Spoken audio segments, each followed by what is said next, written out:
Hello everybody, again welcome back to our channel. Today also we have got another video. In this video I will be showing you how you can go ahead and get signed up right there in your Starbucks app. But before that, please do make sure to like our video, subscribe our channel, and yes, without any further delay, let's go ahead and step into our video.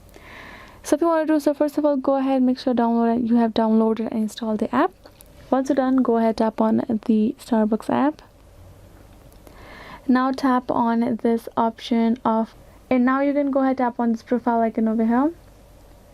Tap on this join now option and enter your first name, enter your last name, and type in your email, and then you will go ahead, tap on this I accept the terms of use. Tap on this create account option, and this way you will simply be able to create your account right there in Starbucks and use it as you would like to. So yes guys, this is the way. I hope this video was helpful, and yes, thank you so much for watching. If you got more questions, do leave them in the comments below, and yeah, I'll see you guys next time.